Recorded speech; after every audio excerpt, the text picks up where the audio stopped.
요한복음 5장 30절입니다.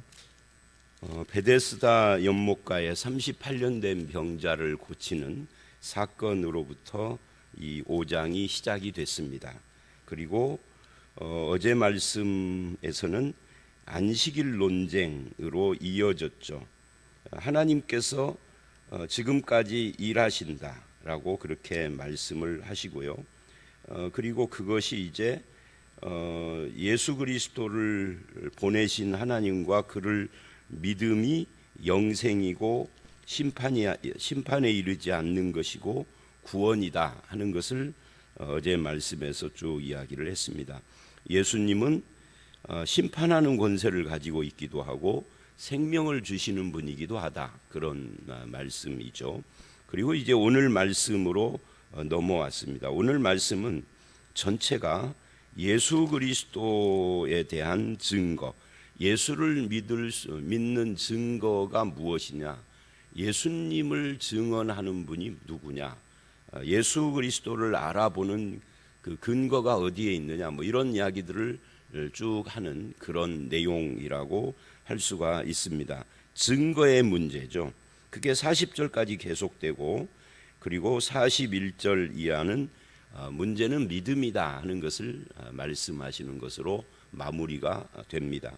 그래서 30절로 40절 이 증거의 문제인데, 먼저 예수님의 심판이 의로우시고 예수님이 주시는 이 영생, 생명의 약속이 확실한 증거를 지금부터 말을 하는 것인데, 30절 이렇게 말을 해요. 예수님은 스스로 자기 마음대로 자기 뜻대로 하지 않고 예수님을 보내신 이의 뜻대로 심판하신다 하면서, 예수를 보내신 이 보내신 이가 누구겠어요?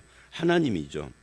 그러니까 하나님의 뜻대로 심판하심으로 예수님의 심판이 의롭다라고 그렇게 말씀을 하세요.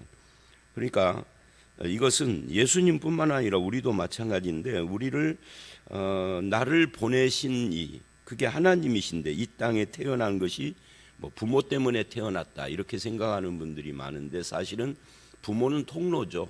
하나님이 보내신, 이 기독교인들, 성경을 믿는 사람들은 부모가 나를 만들었다 이렇게 생각 않죠.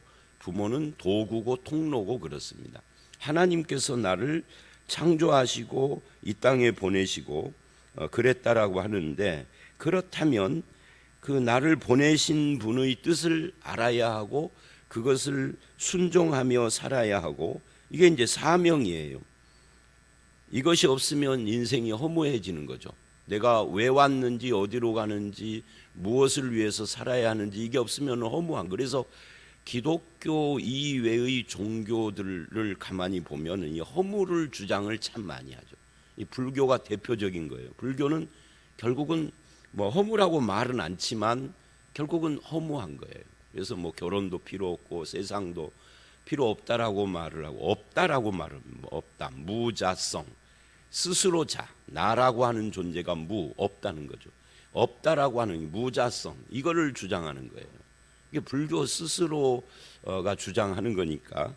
그러니까 왜 그러느냐면 보내신 분이 없고 보내신 의미가 없고 목적이 없고, 그러니까 그러는 거죠. 스스로 태어난 것처럼 그냥 인연만 말을 하는 겁니다. 연기설이라고 그래요. 인연을 따라서 왔다 이렇게 말을 하는 겁니다. 이 인연을 돌리는 것은 누구예요? 알아서 자연이 돌아가는 것이죠. 그러니까 굉장히 허무한 거예요. 그런데 기독교인들은 그렇게 생각 않습니다. 예수님이 또한 그렇게 말씀을 하십니다. 예수님을 보내신 분의 뜻. 그리고 31절, 32절 예수님이 스스로 이 증언을 스스로를 위해서 하는 것이 아니라 자신을 위하여 증언하는 분이 따로 있다라고 증언 문제로 돌렸어요. 이 객관적인 증언이라는 거죠. 주관적 자기 증언이 아니고, 그러면서 뭐라고 하시느냐 하면, 증언하는 이가 따로 있으니 그 증언이 참인 줄 아노라 이래요. 증언하시는 이가 누굴까요? 그게 이제 세례 요한으로 이 33절에 이어지는데, 세례 요한은 아니다 하는 거예요. 세례 요한도 증언을 했지만 이게 33절에 요한이 진리에 대하여 증언을 했다 이렇게 말을 하는데 34절 그러나 그래요. 그러나 나는 사람에게서 증언을 취하지 않노라. 그러니까 31절 2절이 말하는 증언하는 이는 사람이 아니라는 거죠. 그러니까 세례 요한도 아닌 거죠. 세례 요한도 증언을 했지만 그거보다 더 확실한 증언자에 대한 이야기를 하고 있는 겁니다.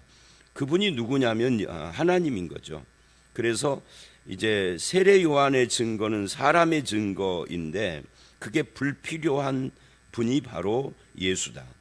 이 말이 참 묘해요. 세례 요한을 보내신 분도 하나님이에요.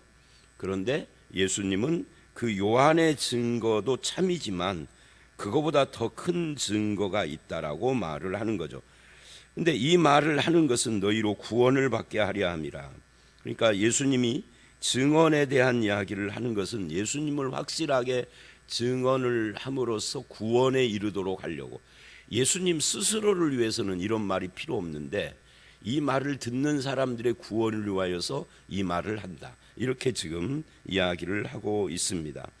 35절 이하를 보면은 요한은 하고 요한을 그럼 요한은 뭐라는 것이냐라고 요한에 대하여 설명을 합니다. 요한은 켜서 비추는 등불이라 너희가 한때 그 빛에 즐거이 있기를 원하였거니와. 그러니까 요한은 빛이다 이 말은 켜서 비추는 등불이다. 빛 자체가 아니라 등불, 그러니까 무엇인가를 비추어서 보게 하는 거죠. 빛을 비추는 것은 그 빛 자체를 위해서가 아니다는 거죠. 요한이 비추는 그게 이제 핵심인 건데 무엇을 비추느냐면 예수를 비추는 거죠. 예수 그리스도를 보게 하는 그런 등불 같은 역할을 하는 것이다. 너희가 그 빛에 있었지만 즐겁게 그 빛이 비추는 대상을 바라봐야 한다. 이런 의미예요. 그리고 36절 그런데 내게는 요한의 증거보다 더 큰 증거가 있다. 여러분 계속해서 이 예수님은 자신을 증거하는 분, 더 큰 증거 뭐 이런 말을 계속해요. 증거에 대한 이야기, 증인 증거. 이게 40절까지 계속되는 이야기입니다.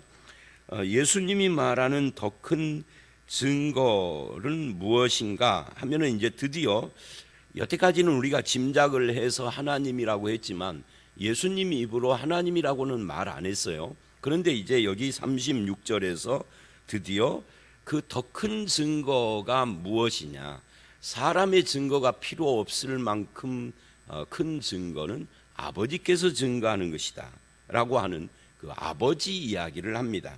이 아버지가 누구냐면 하나님이에요. 근데 이게 그 유대인들의 입장에서는 하나님을 아버지 하는 것이 굉장히 불편합니다. 오늘 본문에서는 그런 시비가 안 나오는데 이제 요한복음이 점점 이제 다음 6장으로 가고 7장으로 이렇게 가면서 유대인들이 아버지라고 하는 예수님의 호칭에 대해서 시비하는 것이 이제 등장을 하게 돼요. 왜냐하면 유대인들은 그렇게 하나님을 친숙하게 생각하지 않았어요. 신과 인간 이렇게 생각을 했지 아버지라는. 근데 예수님은 계속 아버지라고 해요. 어쨌든 이제 이 본문은 아버지께서 그래요. 하나님의 증거가 더 크다. 근데 하나님의 증거가 뭐냐? 내게 주사 이루게 하시는 역사다 그래요. 그러니까 이런 말이죠. 예수님이 하는 모든 역사라는 말이 뭐 영어로는 워크니까 일이죠. 예수님이 하시는 모든 일. 그 예수님이 하시는 모든 일이 뭐냐면 직업적인 일을 지금 말하는 게 아니에요. 예수님은 크게 두 가지 일을 했죠. 하나는 가르치는 일을 했습니다. 말씀. 그리고 그 말씀을 증명하는 역사를 했죠. 그게 이제 병을 고치거나 귀신을 쫓아내거나 죽은 자를 살리거나 뭐 어떤 표적을 하는 것이죠. 근데 이 표적, 다른 말로 기적인데 그 표적이 바로 아버지께서 하시는 것이다.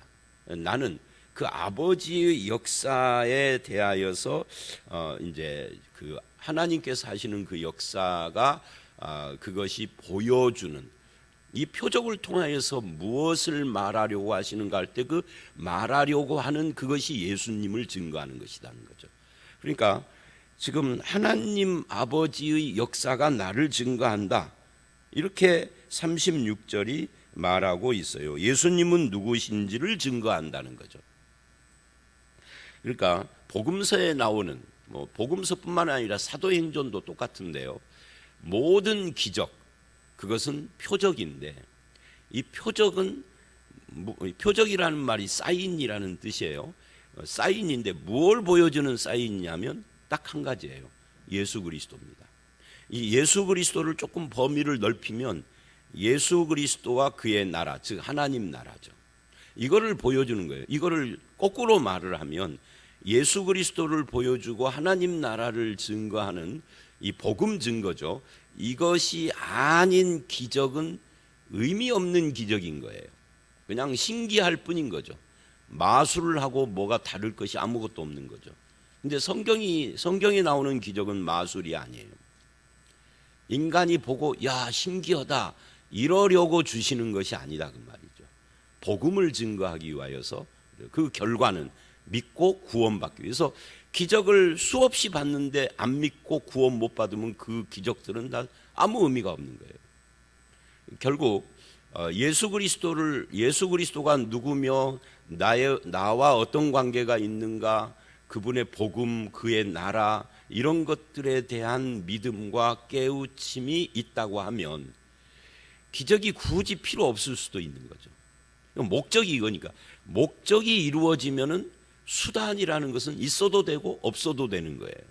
그러면 여러분 이제 이렇게 물어봐요. 여러분 예수님 믿습니까? 예수님이 하나님이시고 그 아들, 하나님의 아들이시고 인간의 몸으로 있고 오셔서 십자가에 죽어 내 죄를 사하시고 부활하여서 새 생명을 주시고 내가 예수 그리스도 안에서 하나님의 자녀 백성이 되어서 구원을 받았고, 예수 그리스도는 지금도 하늘 보좌 우편에서 우리를 통치하고 계시며 재림하실 것을 믿습니까?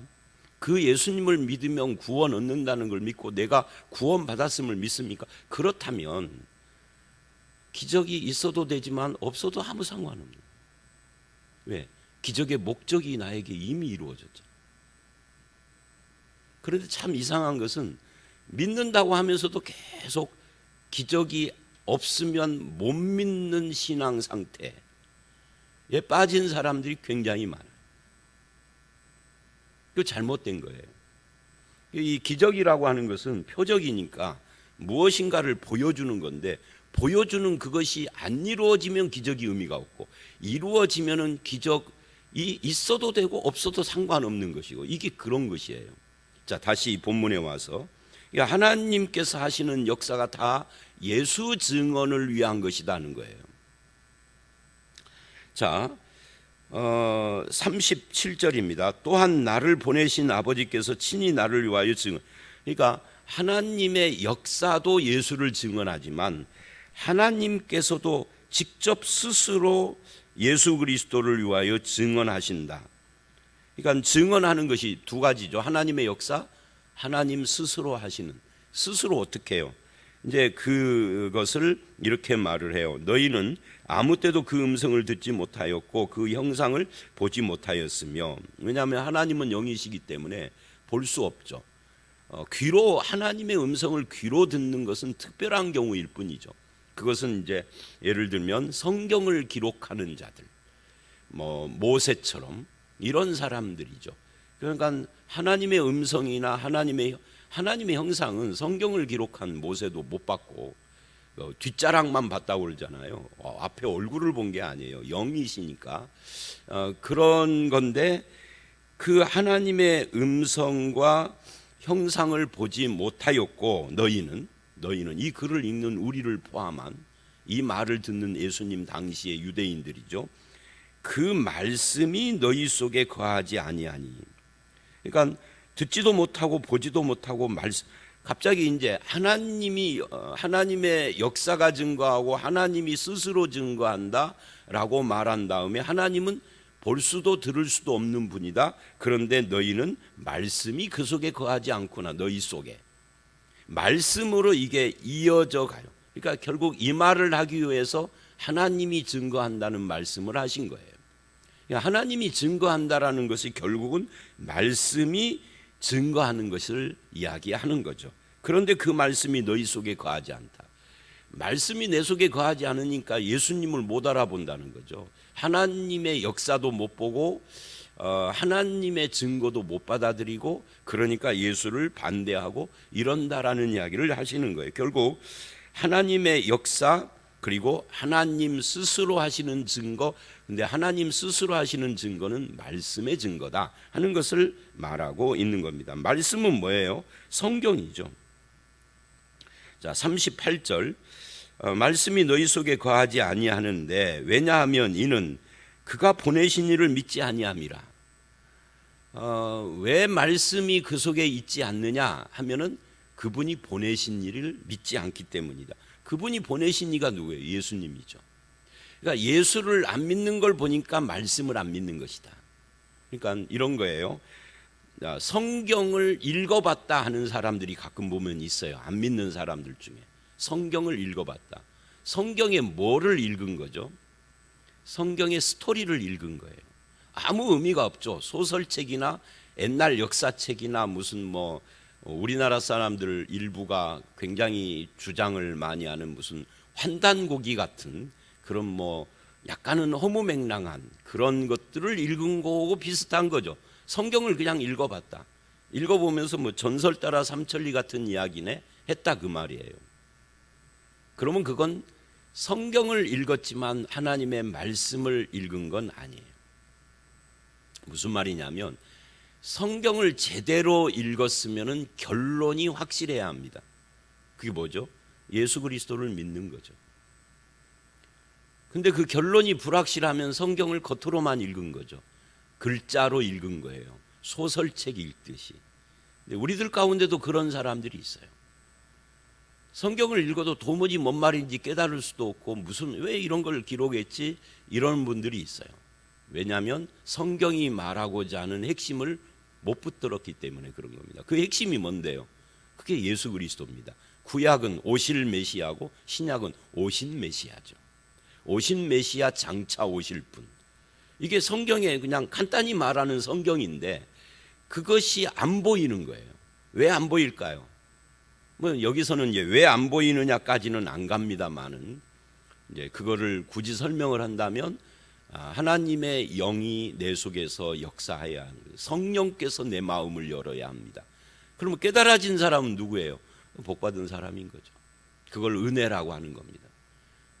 남들은 그냥 전설 따라 삼천리 같은 거네 라고 하는데 나는 여기서 믿음이 생기고 이 말씀을 읽으며 예수 그리스도가 보이고 하나님의 구원에 대하여 내 마음이 열렸다. 그럼 그 사람 복받은 사람입니다. 성경이 말하는 복은 그런 거예요. 하늘의 신령한 복이라 그러는 거죠. 자, 다시 돌아와서요. 이제 39절을 보면 이제 거의 결론적인 이야기를 하는 겁니다. 너희가 성경에서 영생을 얻는 줄 생각하고 성경을 연구하거니와 이 성경이 내게 대하여 증언하는 것이라. 성경이 뭐냐 하는 거죠. 성경은 무슨 아담과 하와가 어쩌고 모세가 어떠고 홍해를 갈랐대 그게 가능한 거야? 에이 구라야 성경은 그렇게 읽는 것이 아니다. 성경에서 영생을 얻는 줄 알고 해. 성경을 통하여서 하나님을 배우고 하나님을 통하여서 영생, 생명에 대하여 배우고 또 그것을 얻게 하는 것이 성경 기록의 목적이다. 이제 나중에 20장에 가보면 성경 기록의 목적에 대해서 다시 또 이야기를 해요. 그때는 이제 확실하게 이야기를 하죠. 예수 그리스도를 믿고 구원을 얻게 하는. 근데 여기서도 이제 그 이야기를 하는 겁니다. 성경에서 영생을 얻는 줄 알고 성경을 연구하는 너희가 이 성경이 나를 증언하는 것을 모르다니. 왜냐하면 영생은 어제 말씀에서 본 것처럼 하나님이 보내신 자 그 아들 예수 그리스도를 믿는 것이 영생이에요. 그게 24절 25절이었잖아요. 어제 말씀이거든요. 그런데 너희가 성경에서 영생을 얻는 줄 알고 연구를 했는데 왜 나를 못 믿느냐, 나를 보지 못하느냐, 그 성경의 증언을 왜 외면하느냐라고 이야기를 합니다. 그리고 40절에 그러나 너희가 영생을 위하여 내게 오기를 원치 않는다. 이 39절 40절이 하나로 읽으면 되는 이야기입니다. 자, 여기까지 예수님을 증언하는 증거자의 이야기인데 결국은 이런 거예요. 예수를 증거하는 것이 여러 가지가 있는데 세례 요한이 증거를 했다. 그러나 예수님 자신은 사람을 의지하지는 않는다. 왜? 세례 요한보다 더 크신 분이 나를 증거한다. 그분이 누구냐? 하나님이다. 하나님이 어떻게 증언을 하느냐? 하나님의 역사. 예수님이 하시는 모든 역사가 하나님의 역사다. 그리고 또 한 가지 하나님 자신이 스스로 증언을 하는데 그게 뭐냐? 성경이다 그래요. 예수님이 하시는 역사와 성경의 증언, 이 두 가지가 세례 요한의 증언보다 더 큰 것인데 바로 그 두 가지가 있어도 너희가 나를 믿지 않는 것은 하나님의 증언을 못 받아들이는 거구나, 이렇게 말을 하는 겁니다. 그러니까 복잡하게 지금 말한 것 같지만 그 두 가지를 이야기를 한 거예요. 여러분은 예수 그리스도를 믿습니까? 아멘. 근데 무엇에 근거 두고 믿습니까? 성경의 뿌리를 두고 믿어야 해요. 그리고 하나님이 역사한다 하는 것은 이제 다 개별적인 것이죠. 이 객관적인 증언, 그거는 성경의 증언입니다. 주관적인 증언 말고요. 주관적인 것은 사람들마다 다 달라요. 근데 객관적인 것은 성경의 증언인데 하나님의 말씀을 통하여서 예수 그리스도를 발견하고 믿고 그가 주시는 영생에 이르는, 이게 성경이 말하는 증언이다. 그래서 이제 41절서부터 47절까지는 문제는 하나님은 이렇게 증언을 하시는데 문제는 믿음이다 하는 것을 말하는 거예요. 믿음. 그래서 41절, 나는 사람에게서 영광을 취하지 않는다. 다만 하나님을 사랑하는 것이 너희 속에 없음을 알았노라. 하나님을 사랑합니까? 라고 하면은 하나님 사랑하죠. 근데 그러면 하나님을 사랑하는 증거를 내봐라. 너희 속에 그게 없다. 하나님을 사랑하는 증거가 뭘까요? 하나님 사랑하는 증거는 무엇인가 하면은 이제 43절을 보면 예수님을 말을 해요. 나는 내 아버지 이름으로 왔음에 너희가 영접하지 아니하니.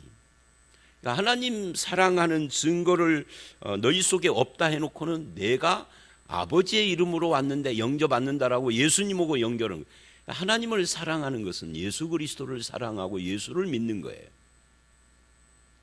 구약 성경에 나오는 계명들, 우리가 흔히 구약의 모든 계명은 십계명으로 축약이 되고 십계명은 둘로 또 축약이 되죠. 그게 뭐예요?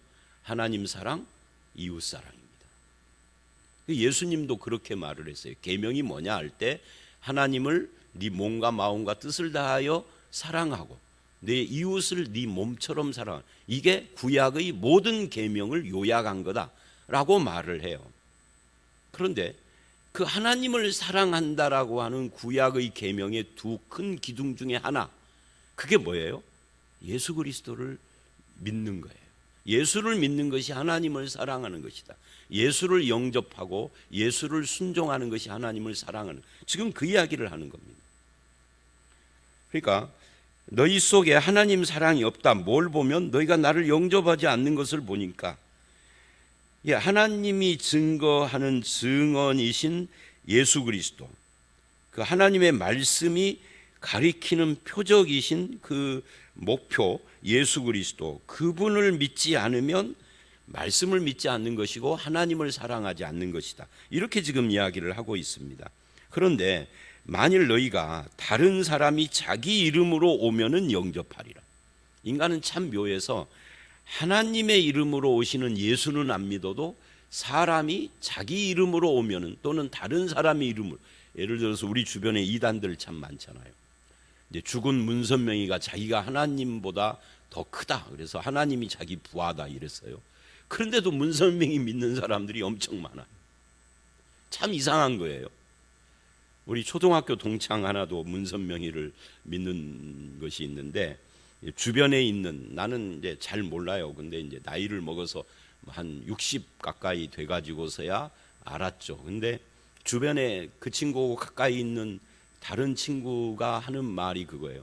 저는 그 통일교에서 먹고 살아, 그러니까 믿는 거야 그러더라. 통일교가 기업을 운영하잖아요. 그러니까 뭐 보니까 통일교에서 운영하는 어떤 대학에서 교수를 하더라고. 그러니까 목숨줄이죠, 밥줄이죠. 그러니까 통일교를 못 떠나는 거예요. 문선명이 죽었어도. 그런 식이죠. 무슨 뭐 장길자라는 여자 하나님을 믿는 사람들도 있고. 그러니까 이상한 거예요. 실제 하나님의 아들은 안 믿어도 사람들이 그 내세우는 이상한 인간 하나님이라든지 인간의 이름으로 온 사람들을 믿는 그런 이상한 경향을 지금 예수님이 지적을 하고 있는 겁니다. 결국 이렇게 되는 이유 중에 하나가 뭐냐 하면 44절, 이제 특히 유대인들은, 사람들은 서로 자기 영광을 구하기 때문에 하나님께로부터 오는 영광을 거부한다. 하나님께로부터 오는 영광이 뭐예요? 예수 그리스도죠. 1장에서 이 이야기를 했었어요. 1장 서론에 예수 그리스도가 누구냐? 예수 그리스도는 진리이시고 하나님의 영광이고 은혜가 충만하신 분이다. 그런데 그 하나님께로부터 오는 영광은 거부하고 서로가 서로 인간의 영광을 서로 구하는 그런 인간의 못된 모습들을 지적을 하면서 이것 때문에 믿음이 없다라고 말을 합니다. 서로 자기의 영광들을 서로 축혀주는 일을 하는 거죠. 그래서 사람을 높이는 일은, 왜냐하면 사람은 눈에 보이잖아요. 눈에 보이는 사람은 믿어도 눈에 안 보이는 하나님과 그 영광은 싫어하는 사람들의 경향을 이야기를 하고 있습니다. 이게 다 성경을 떠나서 성경을 왜곡시키는 현상에서부터 시작되는 겁니다. 그리고 이제 45절로 47절 다시 증언 이야기를 해요. 30절 이하에서 했던 말씀이 여기에 이제 이어지면서 여기서는 고발이라는 단어로 그 증언 이야기를 마무리를 하고 있는 거죠. 내가 너희를 아버지께 고발할까 생각하지 말라. 예수님이 저들을 고발할 필요가 없다는 거죠. 왜냐하면 예수님 말고 고발하는 이가 따로 있다. 이 고발한다라는 것은 마치 검사 같은 거죠. 검사가 돼서 너희를 죄인이라고 너희 죄를 고발하는 이가 있다. 그게 뭐냐? 바로 여기에 이렇게 이야기를 해요. 고발하는 이가 있으니 곧 너희가 바라는 자 모세니라. 모세가 고발한다. 이 말은 무슨 말이에요? 결국은 성경이 고발한다 그 말이에요. 죽은 모세가 어떻게 고발을 하겠어요? 모세가 기록한 하나님의 말씀을 이야기를 하는 겁니다. 이게 유대인들에게는 이게 중요한 문제예요. 왜냐하면 유대인들은 예수는 안 믿어도 모세는 믿었거든요. 지금도 마찬가지예요. 지금 이 현재 저 팔레스타인에 있는 유대인들 그 중에 일부가 아직도 유대교를 철저히 믿는 사람들이 있어요. 그들은 모세를 믿는 겁니다. 모세 오경을 중심으로 해서. 근데 예수를 안 믿어요. 물론 유대인들 중에도 예수 믿는 그런 유대 그리스도인이라고 하는 그런 사람들이 있기는 있으나 소수죠. 근데 모세를 믿는다는 것은 모세가 기록한 그 모세 오경, 하나님의 말씀, 그것을 믿는 건데, 정말 하나님의 말씀을 바르게 믿었다라고 하면 그 말씀이 가리키는 예수도 믿었어야 하는데 그렇게 하지 않고, 그러니까 모세를 믿었더라면 또 나를 믿었으리니, 그런데 그렇게 하지 않는다는 거죠. 그러니까 모세가 너희를 고발한다 그래요. 그래서 46절 끝에 이는 그가 내게 대하여 기록. 그러니까 모세의 기록, 모세 오경의 핵심이 뭐냐? 예수 그리스도라는 거죠. 그래서 모세가 이렇게 이야기를 했어요. 나와 같은 선지자가 올 것이다. 나와 같은 선지자. 그래서 구약 성경에는 이 나와 같은 선지자를 다른 사람들이 인용을 하면서 그 선지자 이렇게 말을 해요. 그 선지자. 이것이 이제 선지서 이사야 이후 그 선지서의 기록에는 여호와의 종이라든지 이런 걸로 기록이 되는 겁니다. 그러니까 모세도 결국은 예수 그리스도를 바라보며 증언을 했는데 모세 오경을 믿는다고 하는 유대인들이 예수를 거부하는 이상한 모습을 보였다라는 것을 지금 이야기하고 있는 겁니다. 그러나 47절 그의 글도 믿지 아니하거든 어찌 내 말을 믿겠느냐. 모세 오경과 모세를 믿는다고 하지만 실제로는 모세가 쓴 글, 즉 모세 오경, 성경, 창세기, 출애굽기, 레위기, 민수기, 신명기 이거를 너희가 믿지 않는 거다. 결국은 사실은 이 말은 묘한 거예요. 왜냐하면 유대인들은 모세오경을 그냥 글자 하나도 안 틀리게 다 외우거든요. 아기 때부터 그게 교육이에요. 12살까지. 그러니까 평생 가는 거죠. 그런데 그렇게 달달달 외우는데 그 말씀이 가리키는 것은 몰라요. 그러니까 이런 거고 똑같아요. 매일 성경을 읽는데 성경이 말하는 뜻은 몰라. 그런 거고 똑같아요. 그런 사람들이 있냐고요? 많죠. 굉장히 많죠. 기독교인 뭐 70% 80%가 그럴지도 모르죠. 알 수는 없지만 성경을 외운다고 성경이 말하는 뜻을 아는 건 아니에요. 지금 예수님이 그거 지적을 하는 겁니다. 그의 글도 믿지 않거든. 외우고 있는데 안 믿는다는 거예요.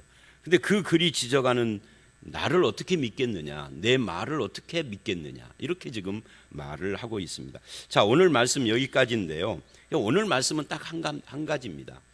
예수 그리스도가 누구냐 하는 것을 증언하는 분은 하나님인데 어떻게 증언하느냐? 하나님의 역사, 하나님의 능력의 역사가 예수를 통하여서 일어나고 있고, 그리고 하나님의 말씀, 이 말씀, 하나님의 말씀을 기록한 성경, 이 두 가지가 예수를 증거한다.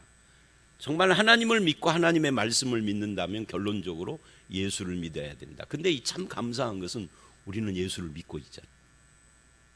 이게 참 감사한 일인 거예요. 어떻게 그게 가능했을까? 안 믿는 사람들 많은데, 안 믿는 사람 무식해서 안 믿는 게 아니에요. 똑똑해서 안 믿는 거예요. 우리가 뭐 더 나아서 안 믿는 것은 아닙니다. 그래, 하나님의 은혜의 역사로 우리가 믿는 거죠. 여러분, 또 한 가지, 그렇다면 우리는 끝까지 뭘 붙잡아야 돼요? 예수 그리스도와 예수 그리스도를 증거하는 하나님의 말씀을 붙잡아야 합니다. 그것이 우리의 신앙의 뿌리입니다. 여기에 흔들리지 않아야 됩니다. 무엇을 봐도 무엇을 들어도 하나님의 말씀이 뭐라고 증거하느냐가 제일 중요한 거죠.